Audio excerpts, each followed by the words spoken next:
अस्सलाम वालेकुम, मैं बाब जहांगीर। आप देख रहे हैं प्रोग्राम व्यापार। पाकिस्तान स्टॉक एक्सचेंज ने मुल्क का पहला सस्टेनेबिलिटी इंडेक्स मुतारफ़ कराने के लिए अवामी मुशावरत शुरू कर दी है। और इस इंडेक्स का मकसद सिर्फ ये देखना नहीं कि कौन सी कंपनी ज़्यादा मुनाफा कमा रही है, बल्कि ये भी जांचना है कि वो माहौल दोस्त है या नहीं, और उसके साथ मुलाजमीन की वेलफेयर और इन्वेस्टर्स के साथ एडमिनिस्ट्रेटिवली कितनी जिम्मेदार है। अब इस निज़ाम को दुनिया भर में ESG कहा जाता है, यानी इन्वायरमेंटल, सोशल और गवर्नेंस। आसान अल्फाज में ये देखा जाता है कि कंपनी कितनी माहौल दोस्त है, अपने मुलाजमीन और कंज्यूमर्स के साथ कैसा रवैया रखती है, और इसका इंतजामी निज़ाम कितना शफाफ है। पाकिस्तान स्टॉक एक्सचेंज के मुताबिक ये इंडेक्स कंपनीज को उनकी इंडस्ट्री के मुताबिक एवेल्युएट करेगा, यानी सीमेंट के साथ बैंक और टेक्सटाइल या पावर सेक्टर सबके लिए अलग अलग पैमाने होंगे। इससे मुख्तलिफ सेक्टर्स के दरमियान ज़्यादा बेहतर मुकाबला मुमकिन होगा। PSX के मुताबिक अगर कोई कंपनी इस इंडेक्स में बेहतर कारकर्दगी दिखाती है तो उसके लिए लोकल और गैर मुल्की इन्वेस्टर्स की दिलचस्पी भी बढ़ सकती है। मुस्तकबिल में ऐसे इदारों में इन्वेस्टमेंट हासिल करना भी निस्बतन आसान हो सकता है। पाकिस्तान के इंपोर्ट सेक्टर में खासतौर पर टेक्सटाइल के साथ सीमेंट और बैंकिंग के अलावा एनर्जी के इदारों पर पहले ही आलमी खरीदारी ESG मेयार बेहतर बनाने का दबाव डाल रहे हैं। अब ऐसे में ये इंडेक्स पाकिस्तानी कंपनीज को आलमी मेयार के करीब लाने में मदद दे सकता है, लेकिन एक बड़ा चैलेंज अब भी मौजूद है। पाकिस्तान में अभी बहुत सी कंपनीज ESG से मुताल्लिक मुकम्मल और मेयारी मालूमात फराहम नहीं करती, और अगर रिपोर्टिंग का मेयार बेहतर ना हुआ तो इंडेक्स की शफाफियत मुतासिर हो सकती है। फिलहाल PSX ने 17 जुलाई 2026 तक तमाम मुतल्लिका फ़रीक़ों से तजावीज़ तलब किए और उसके बाद फिर हतमी फ्रेमवर्क की जानिब जाया जाएगा। अगर ये मनसूबा कामयाब रहता है तो पाकिस्तान के इन्वेस्टर मार्केट में इन्वेस्टमेंट के अंदाज में एक बड़ी तब्दीली भी आ सकती है, जहाँ सिर्फ मुनाफा ही नहीं बल्कि ज़िम्मेदार कारोबार भी कामयाबी का मेयार बनेगा। अब ये कितनी पाकिस्तान के इन्वेस्टमेंट क्लाइमेट में लेकर आ सकता है, इस पर हम बात करेंगे। अहमद चनाई साहब, डायरेक्टर हैं पाकिस्तान स्टॉक एक्सचेंज के, हमारे साथ मौजूद हैं। अहमद साहब, बहुत शुक्रिया प्रोग्राम के लिए, आपने वक्त निकाला। अब ये जिस नए सिस्टम की जानिब, जिस नए इंडेक्स की जानिब पाकिस्तान स्टॉक एक्सचेंज बढ़ रहा है, इससे नए इन्वेस्टर्स की कितनी हौसला अफजाई होगी, इन्वेस्टमेंट हमारी मार्केट में कितनी बढ़ सकेगी जो कि अपने ऑल टाइम हाई की तरफ बहुत तेज़ी से बढ़ रही है, और ओवरऑल इम्पैक्ट क्या होगा इसका PSX में? देखिए, मैं समझता हूँ कि ये एक आइडियल सर्कमस्टांसेस हैं कि ESG का अगर आप मैनुअल पढ़ें और ESG की सारे कवायद ज़वाबित पढ़ें, तो मैं समझता हूँ कि हमें इंटरनेशनल स्टैंडर्ड पे लाने के लिए, कंप्लायंस को ऑब्जर्व करने के लिए और एक ग्रीनर अम्ब्रेला के तहत सारी चीज़ें लाने के लिए इससे बेहतर कोई रास्ता नहीं है। मैं समझता हूँ कि इससे ना सिर्फ इंटरनेशनली जो है वो हमारे पास कंप्लायंस जो है वो बेहतर हो जाएंगी, लोग पाकिस्तान की तरफ रुख ज़्यादा करेंगे, और लोकली और इंटरनेशनली दोनों पाकिस्तान को जो है वो फ़ायदा होगा दोनों लेवल से। इसलिए कि ये अब एक इंटरनेशनल स्टैंडर्ड बन गया है ESG, और इसके तमाम कवायद ज़वाबित को पूरा करना जो है वो एक मस्ट हो गया है। तो मैं समझता हूँ कि जहाँ हमारी SOEs को भी और हमारी जो भी दूसरी ऑर्गेनाइजेशंस हैं उनके लिए SECP ने मस्ट करार दिया है कि जी आप ESG कमेटी बनाएं कि जहां वो ESG कंप्लायंस को ओवरसी करे। वहां पर अब स्टॉक एक्सचेंज ने भी अगर अपनी कंपनीज को ये उंदिया दिया है कि इसके लिए हम एक ब्रॉडर लेवल जो है वो कंसल्टेशंस कर रहे हैं, और इन कंसल्टेशंस के बाद जो है वो ESG को जो है वो किस तरह इम्प्लीमेंट करना, उसको फुली इम्प्लीमेंट करना और उसके ज़रिए उसके मैक्सिमम फ़वाइद हासिल करना, मैं समझता हूँ कि ये गेम चेंजर हो जाएगा पाकिस्तान के लिए, पाकिस्तान की स्टॉक मार्केट के लिए और पाकिस्तान की तमाम कॉर्पोरेट मार्केट के लिए। तो अहमद साहब, ये दुनिया की दीगर स्टॉक्स में इसको फॉलो किया जाता है, वहाँ पर इसको फॉलो करने के बाद क्या तब्दीलियाँ उन मार्केट में आई हैं, और पाकिस्तान में फिर ये कैसे एक पॉजिटिव इम्पैक्ट क्रिएट कर सकेगा? देखिए, जाहिर है आहिस्ता आहिस्ता दुनिया में जो इसकी कंप्लायंस है वो बढ़ती जा रही है, और उस कंप्लायंस के बढ़ने की वजह से तमाम जो गवर्नेंस के इश्यूज हैं, तमाम जो वेलफेयर के इश्यूज हैं, हमारे एम्प्लॉयज़ के हवाले से भी, हमारी मैनेजमेंट के हवाले से भी, और फिर जो वर्किंग कंडीशंस हैं, लिविंग कंडीशंस हैं, इन सब को जो है वो ये कवर करता है। और फिर मैं समझता हूँ कि इससे ना सिर्फ एक माहौल बेहतर हो जाता है बल्कि लोगों का एक इंटरेस्ट पैदा हो जाता है। नेशनली मैंने आपसे कहा कि डोमेस्टिकली भी और इंटरनेशनली भी इसका जो है वो बहुत बड़ा इम्पैक्ट आएगा, और यही इम्पैक्ट जो है वो आगे जाकर ना सिर्फ हमारी क्लाइंट बेस को बेहतर बनाएगा स्टॉक एक्सचेंज में, बल्कि दुनिया में एक तासर होगा कि अगर कोई लीडिंग ईएसजी कंप्लाइंस में कंट्रीज हैं तो उसमें पाकिस्तान जो है वो इंशाल्लाह सरफहरिस्त रहेगा। और अहमद साहब, इस तरह के इकदाम जो नए इन्वेस्टर्स हैं उनको कितना अट्रैक्ट करते हैं? हमने देखा कि अप्रैल में एक रिकॉर्ड बना, कुछ 24-25 हज़ार के करीब न्यू अकाउंट ओपनिंग हुई, नए इन्वेस्टर्स मार्केट में आए। उसके बाद मई में भी अच्छा खासा फिगर आया, यानी पर डे 800-900 या किसी किसी दिन 1000 से भी ज़्यादा अकाउंट ओपनिंग हो रही है।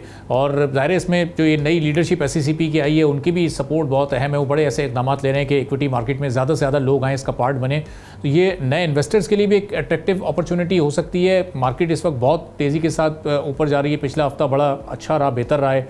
तो ये अब ओवरऑल जैसे जैसे हालात बेहतर हो रहे हैं, नए इन्वेस्टर आ रहे हैं मार्केट। देखिए बिल्कुल आ रहे हैं, और नए इन्वेस्टर्स के लिए ये एक अट्रैक्शन ये होगी कि जो दुनिया के स्टैंडर्ड्स हैं उसकी कंप्लाइंस पाकिस्तान में होती है, और पाकिस्तान की मार्केटें जो हैं जिस हिसाब से प्रोग्रेस कर रही हैं वो प्रोग्रेस जो है वो जारी रहेगा कि कंप्लाइंस भी होगी, और कंप्लाइंस के साथ जो कंपनीज हैं उनकी कंप्लाइंस की वजह से उनको इंटरनेशनल ऑर्डर्स भी जो हैं वो बेहतर मिलेंगे। तो जहाँ इंटरनेशनल ऑर्डर्स बेहतर मिल रहे हों, वहाँ कंपनी जो है वो प्रोग्रेस कर रही हो, वहाँ पर उसके इन्वेस्टर्स भी जो है ज़्यादा आते हैं। कंपनी के जो स्टॉक मार्केट में स्क्रिप्ट्स हैं उनकी जो वैल्यू है, नोशनल वैल्यू जो है वो भी बढ़ेगी। तो ये तमाम जो है वो एक मैं समझता हूँ कि एक ऐसा सिनारियो पैदा होगा कि जिसमें लोगों का इंटरेस्ट भी पैदा होगा, हमारी जो वैल्यू है वो भी बढ़ेगी।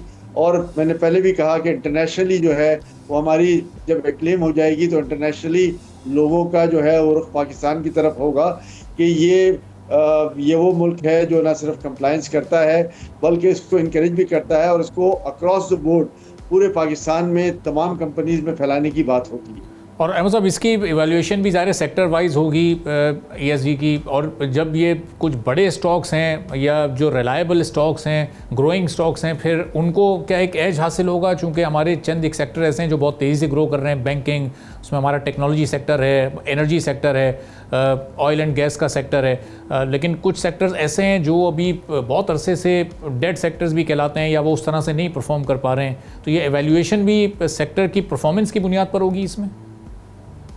देखिए ऑब्वियसली इसमें परफॉर्मेंस भी होगा, और इसमें जो सराउंडिंग्स हैं वो भी काउंट करती हैं। जब हमने सेक्टर वाइज की बात की तो जाहिर है हर सेक्टर की एक अलग अलग ट्रीटमेंट होगी।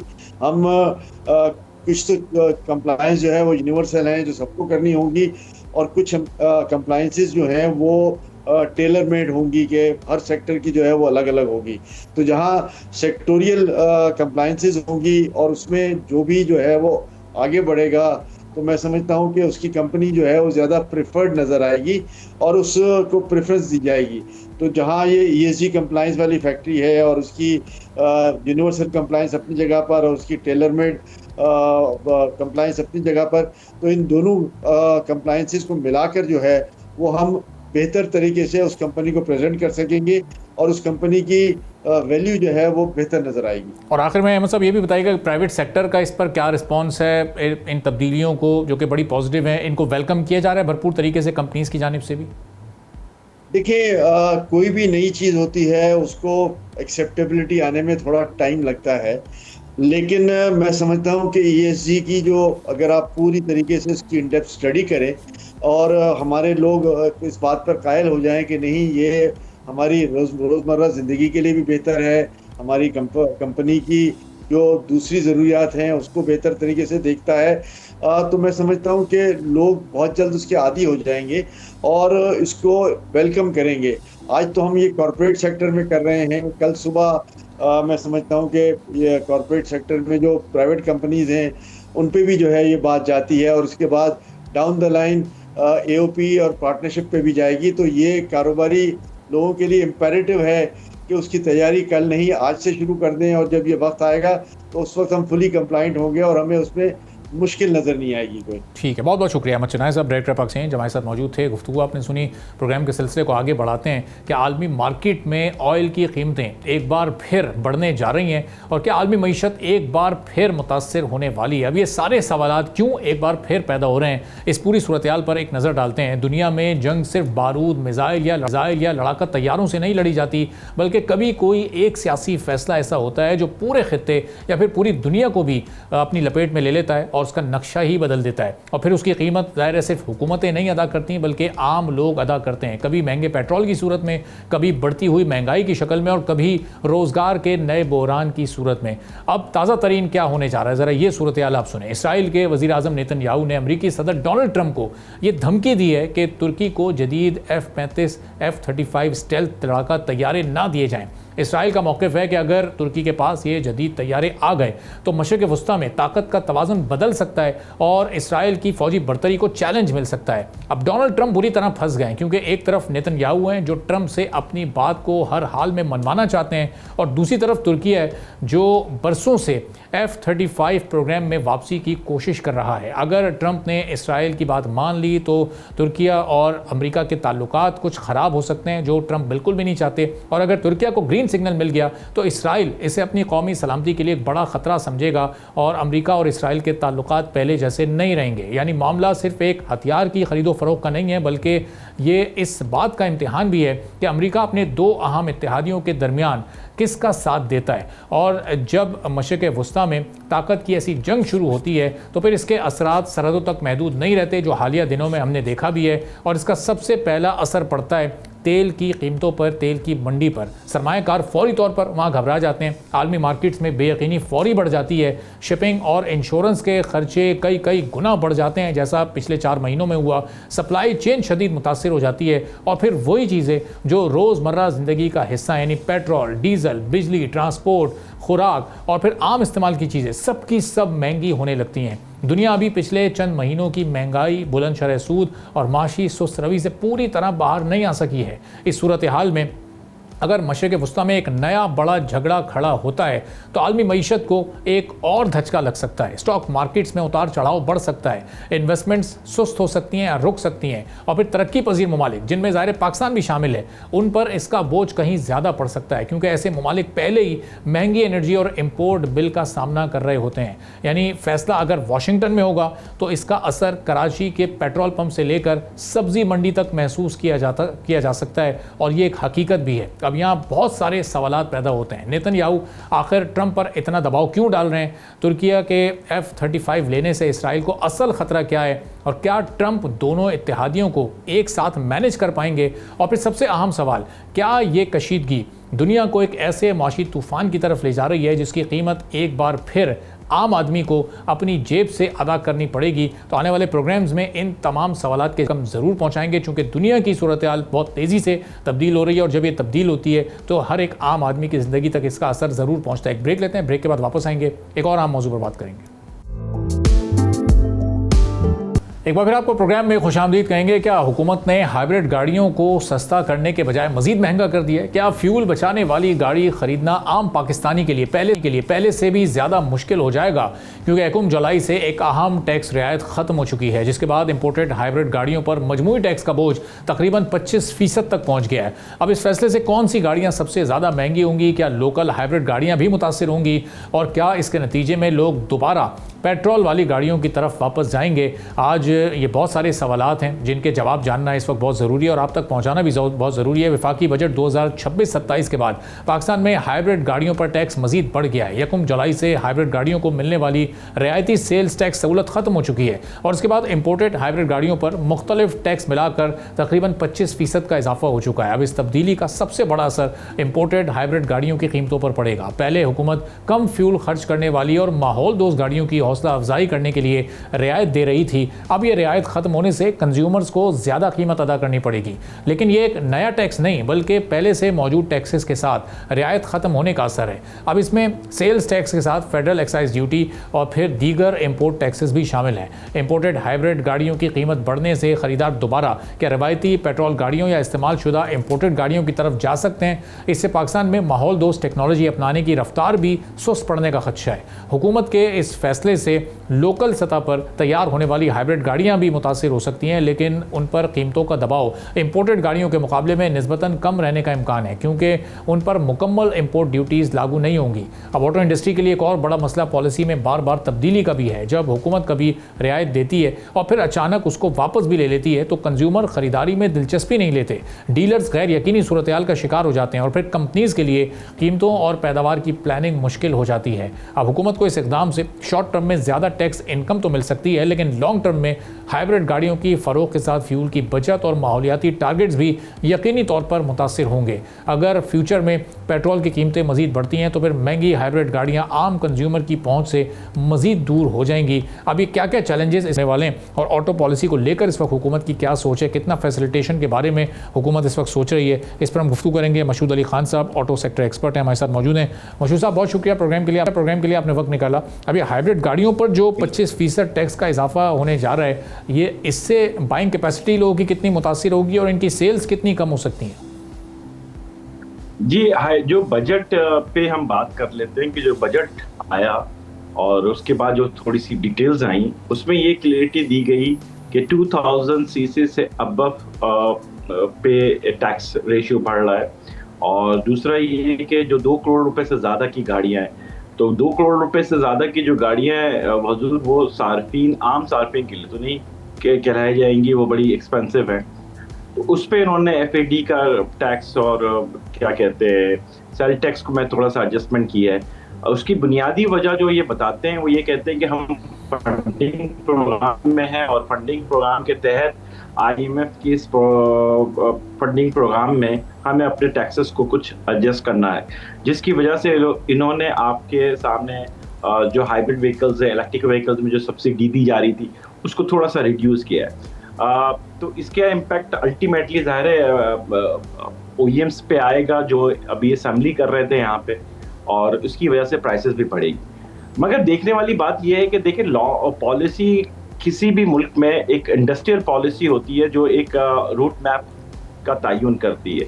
हमने ये देखा कि 2016 और 21 की एक पॉलिसी, फिर 21 के बाद 26 की पॉलिसी, ऑलमोस्ट 10 साल में हमने देखा कि हमारे पास कोरियंस ब्रांड पाकिस्तान में आए, चाइनीज़ ब्रांड्स आए, और चाइनीज़ ने आने के बाद तो आपने देखा आइस इंजन लेकर आए, और उसके बाद फिर ये इलेक्ट्रिक व्हीकल्स पे भी चले गए, और फिर इन्होंने अपने हाइब्रिड वर्जन भी पाकिस्तान में लॉन्च किए। तो इसमें देखना है कि किस तरह से अब ये लोग असेंबली तो पाकिस्तान में शुरू कर चुके हैं, मगर लोकलाइजेशन नहीं हुई, जिसका इम्पैक्ट अभी इनको नजर आ रहा है कि यार ये अब जो टैक्स बढ़ेगा तो प्राइसेस बढ़ जाएंगी। तो हमने ये देखना है कि लास्ट 10 ईयर्स में आपने लोकलाइजेशन प्लान नहीं किया। अगर आज आपने लोकलाइजेशन की होती तो आप कह सकते थे कि कुछ प्राइसेस आप ऑब्जर्व कर लेंगे, मगर वो चीज़ हमें अभी नजर नहीं आई। अब जो दूसरी बात है बजट के बाद, वो बड़ी सीरियस है, और वो ये है कि गवर्नमेंट की नई ऑटो पॉलिसी।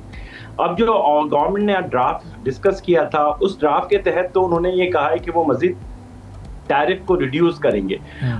फॉर एग्जांपल, मैं एक मिसाल के तौर पे बात कर रहा हूँ कि अगर वो 150 थी तो वो 75% टैक्स उसका हो जाएगा, यानी कि 0.5% आप उसका रिड्यूस कर रहे हैं, तो अल्टीमेटली आपकी प्राइसेस कम होगी। मगर ऐसी सूरत हाल में 2 मुश्किलात का सामना करना पड़ेगा। एक तो गाड़ी बनाने वाले जो असेंबली कर रहे थे, वो फिर क्या ये सूदमंद है कि यार वो असेंबली कंटिन्यू करें, क्योंकि 50% तो उन्होंने टैरिफ रिड्यूस किया। इसके साथ साथ जो इनसे वाबस्ता है वो है हमारे पार्ट्स मैन्युफैक्चर में भी जो हमारा टैरिफ हम देखते थे कि 45% आपने जापानीज के लिए रखा हुआ था और न्यू इंटर्न के आपने 25% रखा हुआ था। तो 45 पे तो हमने देखा है कि पाकिस्तान में पार्ट्स लोकलाइज्ड हुए काफी हद तक। कुछ लोगों का कहना है कि 60 से 70% पार्ट्स पाकिस्तान में लोकलाइज्ड हुए, मगर 25% जो टैरिफ आपने कोरियन और चाइनीज को दिया था, हमने 10 साल में उसकी लोकलाइजेशन नहीं देखी, जिसकी वजह से आज वो ये फेस कर रहे हैं कि यार प्राइसेस हमारी बढ़ जाएंगी और हम कम्पिटिटिव नहीं रहेंगे। पाकिस्तान की मार्केट जैसी आम सार्फिन की अगर हम बात करें, उनके लिए इकोनॉमिकल प्रोडक्ट को डिजाइन करना, बनाना, उसकी प्राइसेस को कंट्रोल करना, ये बड़ा इंपॉर्टेंट रोल प्ले करेगा आने वाले फ्यूचर में। तो मशहूद साहब, ये जाहिर है इस वक्त एक आम कंज्यूमर बड़ा कंफ्यूज है, खासतौर पर फर्स्ट परचेजर के वो एक एग्जिस्टिंग पेट्रोल कार खरीदे, वो एक इम्पोर्टेड कार खरीदे, वो हाइब्रिड की तरफ जाए, वो इलेक्ट्रिक व्हीकल्स की तरफ जाए, जो 2030 का एक प्लान हुकूमत बना रही है। एक आम कंज्यूमर जो फर्स्ट टाइम परचेज़र है, आपकी ओपिनियन में उसको इस वक्त किस तरफ जाना चाहिए अगर कोई 4, 5, 6 मिलियन के अराउंड कोई ये गाड़ी ख़रीदने में दिलचस्पी रखता है? तो देखिए, एक तो ये है कि देखें सार्फिन दो किस्म की चीजें देखते हैं। उनके लिए ये देखना जरूरी है कि आज शॉर्ट टर्म पे क्या है। शॉर्ट टर्म पे हमारे लिए प्राइस टैग्स नजर आ रहे हैं 3 to 5 मिलियंस के करीब, आपको कई वैरायटीज नजर आ रही हैं। दूसरा उसमें ये देखना है कि एक दफा आपने ये जो फर्स्ट यूजर है, स्पेशली मैं उनके लिए बात कर रहा हूँ, जो फर्स्ट यूजर है उसने उसके बाद गाड़ी खरीदेगा, उसकी मेंटेनेंस करनी। जो इंपोर्टेड व्हीकल्स हैं या जो असेंबल व्हीकल्स हो रही हैं जैसे कोरियन और चाइनीज, उनके लिए चैलेंज होगा कि आम सार्फिन जब इसकी मेंटेनेंस पे जाएंगे 1.5 साल के बाद, या खुदा ना खास्ता कोई मिसहैप हो जाता है, कोई एक्सीडेंट हो जाता है, लाइट्स ब्रेक हो जाती हैं, ऐसी सूरत पे सार्फिन के लिए ये बहुत बड़ा चैलेंज होता है कि ये जो लोकल ब्रांड असेंबल हो रहे हैं यहाँ पे कोरियन और चाइनीज के, उनके पार्ट्स अवेलेबिलिटी ना होने की वजह से उनको डिले होगा। वो डिले होंगे, डीलर्स के पास जाते हैं, और ये हमने देखा है पिछले 2-2.5 सालों में कई ऐसे सार्फिन हैं जिन्होंने ये फेस किया कि एक महीना उनके डीलरशिप पे गाड़ी खड़ी रही।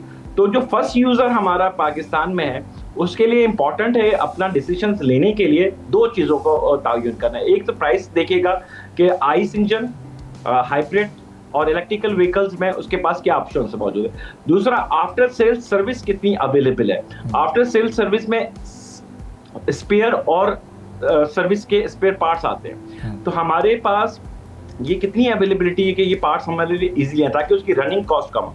तो उसके लिए ऑप्शंस 2 सूरत हाल में है कि वो अपने आप को देखे कि आइस इंजन, हाइब्रिड इंजन और इलेक्ट्रिक व्हीकल्स में at the time of price ये मौजूद है और उसकी रनिंग कॉस्ट में मुझे ये एडवांटेज मिलेगा, तो डेफिनेटली वो फैसला करने में बेहतरीन फैसला कर सकेगा।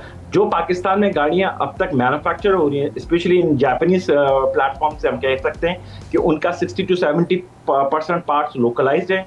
वो गाड़ियों के पार्ट्स पाकिस्तान में इकोनॉमिकल प्राइसेस में उनको आफ्टर सेल सर्विस में दस्तयाब होंगे। और मशहूर साहब, ये गाड़ियों की कीमतों को कंट्रोल में रखने से मुताल्लिक इस वक्त हुकूमत का माइंडसेट क्या है? चूँकि आप लोग के डेलीगेशन की मीटिंग्स डायरेक्ट प्राइम मिनिस्टर से भी होती रहती हैं, उनके हाई अप्स के जो डेलीगेशन हैं उनसे भी होती रहती हैं, तो अभी ये रिसेंटली क्या कुछ डिस्कस हुआ है? हुकूमत भी ये चाहती है कि ज़रा प्राइसेस कंट्रोल में रहें, सेक्टर ऊपर जाता रहे?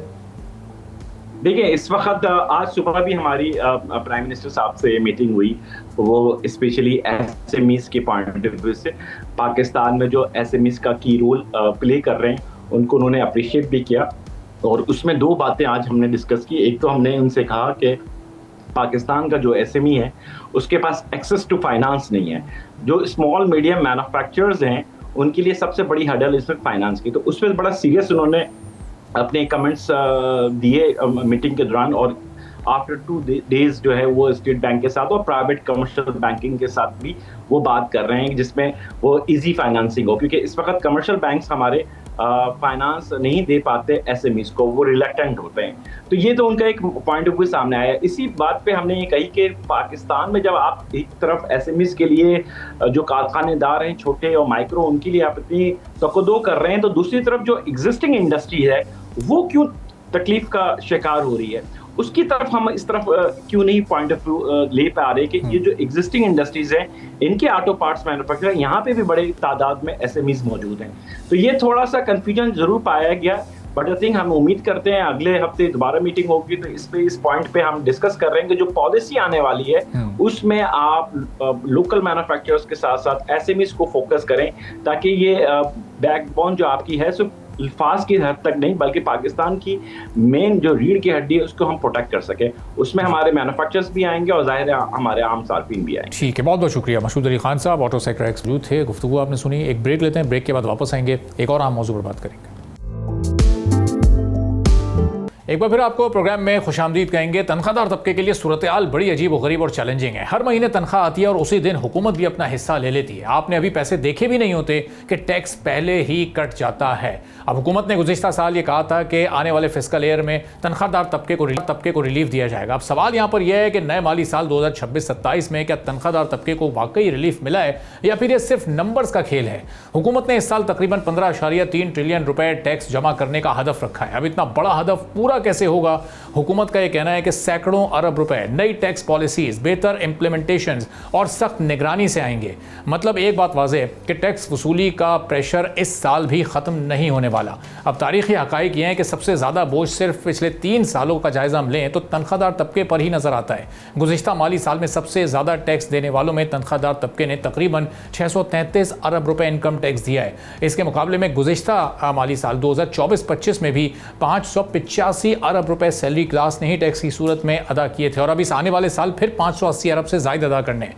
अब ज़रा तनख्वाहदार तबके के मुकाबले में दीगर टैक्स देने वालों का कंपैरिजन हम एक मुख्तसर तौर पर कर लेते हैं। हैरत अंगेज़ तौर पर सबसे ज़्यादा टैक्स देने वालों में दूसरे नंबर पर आते हैं एक्सपोर्टर्स, जिन्होंने माली साल 2025-26 में तकरीबन 174 अरब रुपए टैक्स अदा किया है, यानी तनख्वाहदार तबके से तकरीबन 460 अरब रुपए कम। मुल्क में पिछली 3 दहाइयों में रियल एस्टेट सेक्टर ने जिस तेज़ी से तरक्की की है वो सबके सामने है। ख़ास तौर पर हम कराची की एक छोटी सी मिसाल लें कि एक 240 गज का सिंगल यूनिट घर अगर आपको लेना है, 1995 में ये कोई 30-35 लाख रुपए होता था, चाहे इलाका कोई भी हो, गुलशन इकबाल, गुलिस्तान जौहरिया, कोई और अच्छी आबादी। अब आज ही 240 गज का एक सिंगल यूनिट मकान 4 से 6 करोड़ रुपए का है, जिसमें रियल एस्टेट ब्रोकर्स और इन्वेस्टर्स ने कीमतों को बढ़ाने में सबसे बुनियादी किरदार अदा किया है। लेकिन रियल एस्टेट की इस खरीदो फरोख्त करने वालों ने फिस्कल ईयर 2025-26 में पूरे मुल्क में जहां बड़ी बड़ी सोसाइटीज के नाम पर खरबों रुपए कमाए, वहीं सिर्फ 191 अरब रुपए टैक्स अदा किया है। अब इसके साथ रिटेल सेक्टर से फिस्कल ईयर 2025-26 में सिर्फ 70 अरब रुपए की वसूली हुई है।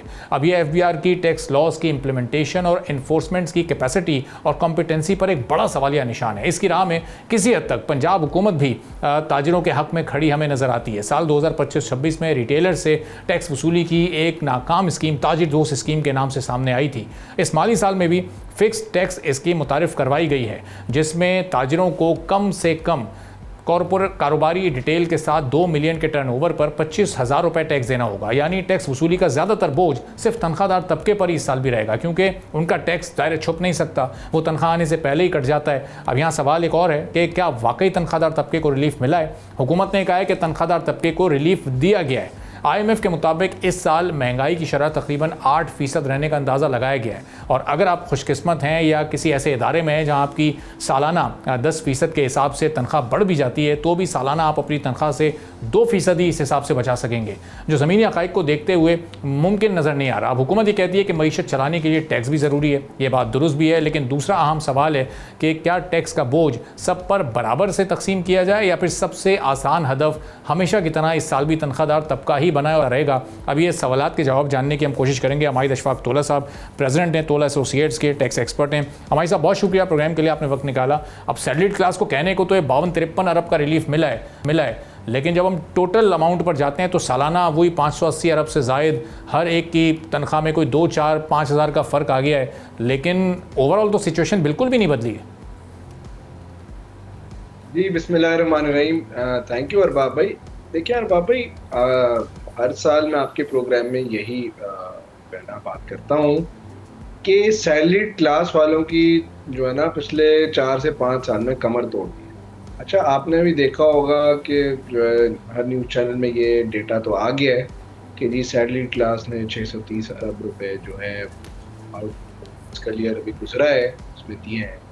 मेरे लिए ज़्यादा कंसर्निंग बात ये तो एक चले कंसर्निंग बात है कि जी ठीक है, आपकी जो वाइट कॉलर जेंट्री है, जो मिडिल क्लास बेचारा है, जो जिसके अकाउंट में पैसे आते हैं, एम्प्लॉयर देता है, एट सोर्स टैक्स डिडक्ट हो जाता है, इजी कैश काउ जिसको मैं बोलूँगा, तो वो 630 अरब रुपए दे रहे हैं। दैट इज़ बहुत ज़्यादा परेशानी की बात तो है, बहुत ज़्यादा मेरे ख्याल से टैक्स है, क्योंकि जो फैसिलिटीज़ जिस हिसाब से इनको मिलती हैं मेरे ख्याल से तो जो है ना उनका ऑब्जेक्शन बिल्कुल बजा है।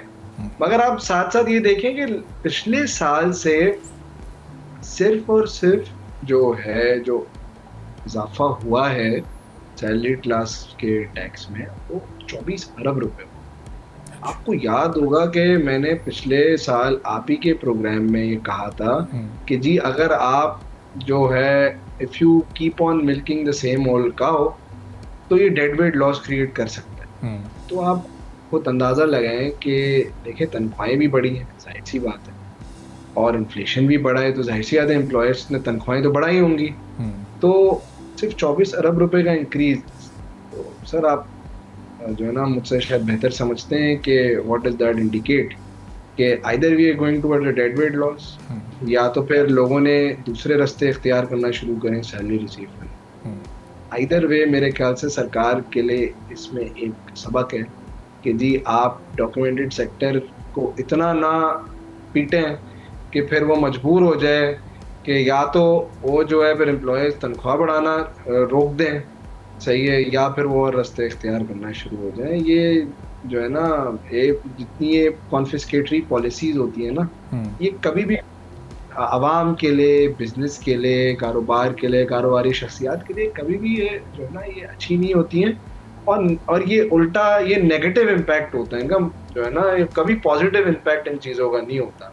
मेरे ख्याल से तो 3-4 साल में जो कमर तोड़ी है सैलरी क्लास की, शायद अब हाँ, और इस बजट में भी ठीक है रिलीफ मिला है सर, लेकिन हजरत के साथ जो टैक्सेबल थ्रेशोल्ड अगर बढ़ा देते तो उनका क्या जा रहा था। आप 100 रुपये टैक्स रख दे चले, इनके एंड से हमेशा एक आर्गुमेंट आता है, हम सारे दोस्त यारों में बैठते हैं, बोलते हैं जी अगर हम 6 लाख से 12 लाख चले, 12 लाख तो मैं 4 साल से बोलता हुआ आ रहा हूँ, मैं बोलूंगा इसको 20 लाख कर देना चाहिए। सर आजकल के दौर में साल में 20 लाख रुपए क्या है, आपको आप मुझे एक बात बताएं ना, जितनी महंगाई हो गई है 20 लाख रुपए आजकल साल में, इट इज कंपेयर टू 10 साल पहले जो 20 लाख वाज एन अमाउंट, आज उसकी वैल्यू नहीं रही है। तो आप 20 लाख भी कर दें, तो 100 रुपये टैक्स लगा दें ताकि आपके टैक्स पेयर टैक्स नेट में से ना जाए। इनको बस एक खतरा होता है कि यार मैं टैक्सेबल थ्रेशोल्ड बढ़ा दूंगा तो सारे टैक्स पेयर जितने हैं, जो इजी कैश का हो है इन लोगों का, वो टैक्स नेट से चले जाएगा। फिर ये जो है ना हर माली साल के आखिर में जो शादियाने बजाते हैं कि जी वो देखें जी इतने टैक्स पेयर बढ़ गए, वो ये नहीं कर पाएंगे, उल्टा घाटे में जाएंगे ये लोग। तो इसका इंसान हल है कि 100 रुपये मिनिमम सा एक मिनिमम नहीं, और एक थोड़ा सा 100 रुपए की रकम रखते हैं ताकि ठीक है जी वो टैक्स नेट में भी रहें, आपके भी फिगर सही रहें, और जो आवाम को रिलीफ भी मिले। बट अनफॉर्चुनेटली मेरे ख्याल से इनको शायद रियल एस्टेट सेक्टर को ज्यादा रिलीफ देना पसंद है, या एक्सपोर्टरों को सुपर टैक्स में रिलीफ देना ज्यादा इनको बेहतर लगता है। कहते तो हैं कि जी फिस्कल स्पेस नहीं है, मगर फाइनेंस एक्ट की जो पॉलिसीज कुछ हैं फाइनेंस बिल में जो इनिशियली आई और एक्ट के थ्रू अप्रूव हुई, मेरे ख्याल से फिस्कल स्पेस तो थी। शायद जो है कुछ और सेक्टर्स को उधर उसमें उसका बेनिफिट ज्यादा मिल गया है बनिस्बत आम के। शायद आम आवाम जो है वो इजी कैश का हुआ है, बेचारी आराम से बातें मान लेती है, क्या करेंगे शाम को चाय पे डिस्कस करेंगे कि यार महंगाई इतनी बढ़ गई है, क्या करें, कमर टूट गई है सरकार। अच्छा अमाई साहब, ये बड़ी मुनासिब आपकी ये तजवीज़ है। अगर हम इसको सैलरी क्लास पर, इसके साथ साथ अगर ये जो कारोबारी तबका है, जो रिटेल सेक्टर है, उस पर भी इसी अंदाज से इम्प्लीमेंट करते हैं तो वहाँ भी ये फिर ये टैक्सेबल थ्रेशोल्ड काफ़ी बढ़ सकता है, क्योंकि वहाँ तो पहले ही बहुत लैकिंग है। सर देखिए ना, वो ताजिरों का तो माशाल्लाह से 20 करोड़ रुपए जो इसका टर्नओवर है वो तो छोटा ताजिर है ना, जो है 20 करोड़ पे अगर मैं 10% के मार्जिन पे काम करूं, अगर कोई छोटा ताजिर है तो 2 करोड़ की इनकम पे जो है वो 25,000 रुपये अगर मैं टैक्स दे रहा हूँ एंड ऑफ द ईयर। और दूसरा ये कि वो भी जो है सेल और एक्सपेंस भी मैं डिक्लेयर करूँ, कोई पूछताछ भी ना हो, एक सिंप्लीफाइड रिटर्न हो। मेरे ख्याल से तो जो है ना इससे बेहतर जो RRMC की एक स्कीम आई थी कि जी रिवर्स चार्ज मैकेनिज्म पे जो है ना मैन्युफैक्चरर से जो है ना 1% या जो भी आपको सप्लाई करता है ताजिरों को, उसको 1% एक मीगर सा अमाउंट है वो विदहोल्ड हो जाए, उससे डॉक्यूमेंटेशन भी हो जाती और जो है उससे अच्छा खासा रेवेन्यू का फ़ायदा भी हो चुका होता। मुल्क का भी उस वक्त जब ये प्रपोज हुआ था ये मेजर, तो उस वक्त का टैक्स इम्पैक्ट 350 से 400 अरब रुपए था। अब आप खुद अंदाज़ा लगाएं कि 3 साल गुजर गए, कोई 1.2 या 1.3 ट्रिलियन रुपीस हम खो बैठे हैं। तो बट उसकी अकाउंटेबिलिटी नहीं होगी सर। जो फिस्कल स्पेस हम उधर से जो है क्रिएट कर सकते थे कि जी ठीक है जो एक सेक्टर टैक्स में नहीं है उसको ला के दूसरों को रिलीफ दे सकते थे ताकि इकोनॉमी को बूस्ट मिलता, हम कभी भी ये नहीं करेंगे। हम हमेशा जो सेक्टर ऑलरेडी बेचारा डॉक्यूमेंटेड है उसी को हम जो है ना उसी की जो है ना वो कहते हैं ना दुर्घट लगाते रहेंगे, और जो डॉक्यूमेंटेड सेक्टर नहीं है उसको हम बोलेंगे अच्छा यार प्यार से तू आ जा, कोई मसला नहीं। अच्छा, ये इस फिस्कल ईयर में इन्होंने 70 अरब जमा किया है ताजिरों से। अब ये जो पे टर्नओवर पॉलिसी लाएं, ये साल का 1% या चलें उसको 25,000 भी कर लें, तो ये 25,000 करके इस 70 अरब में कितना इजाफा ये करने के काबिल हो जाएंगे?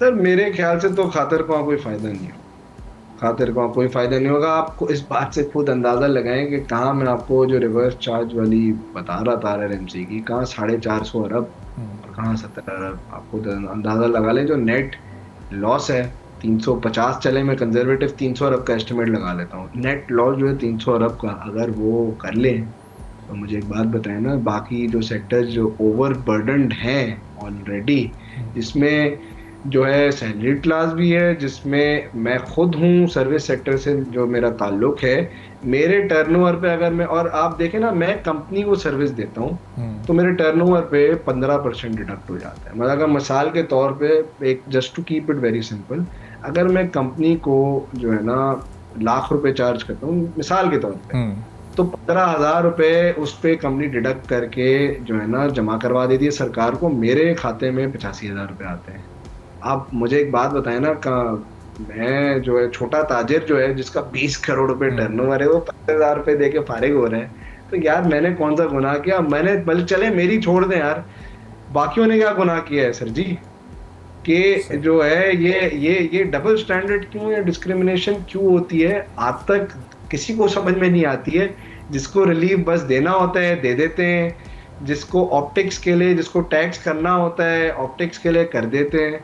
तो ये कोई पॉलिसी डायरेक्शन नहीं है सर, ये कोई खातिर को फायदा नहीं होगा। खातिर को फायदा हो सकता है जब एक अच्छी रोबस्ट पॉलिसी लाई जाए जिसकी वजह से टैक्स इकट्ठा हो, और अब दूसरे सेक्टर जो एडमिटेडली ओवरबर्डनड है। देखें इस दफा हमारे वजीर खजाना ने बिल्कुल सही बात करी थी ना कि जी ये सैलरीड क्लास का इनको बहुत ख्याल है भी, आई नो, क्योंकि वो खुद एक जमाने में जो है ना माशाल्लाह से एक बहुत अच्छे प्रोफेशनल रह चुके हैं, अभी भी हैं, और वो उस वक्त जब सैलरी ड्रॉ ही हुआ सैलरीड क्लास इंडिविजुअल, तो उनको बिल्कुल दर्द है सैलरीड क्लास वालों का। तो सर, और वो बोल भी रहे थे कि जी बहुत ज्यादा टैक्सेस बढ़ गए थे तो इसलिए रिलीफ दे रहे हैं, और मेरे ख्याल से उन्होंने अपने एंड से पूरी कोशिश जरूर करी है सही। बट मेरे ख्याल से अगर जो है जो पॉलिसी बनाने वाले जो है ना वो अगर दूसरे एंड से कोई फिस्कल स्पेस क्रिएट कर लेते तो शायद सैलरी क्लास को, कारोबारी शख्स को रिलीफ और मिल सकता था। जितना मिला है उतना अल्लाह का शुक्र करना चाहिए हमें, लेकिन मेरे ख्याल से और मिल सकता। ठीक है, बहुत बहुत शुक्रिया हमारे इशफाक़ुल्लाह साहब, एसोसिएट्स टैक्स एक्सपर्ट हमारे साथ मौजूद थे। गुफ्तगू आपने सुनी। इसी के साथ नाज़रीन आज के प्रोग्राम से इजाज़त दीजिए। अल्लाह हाफ़िज़।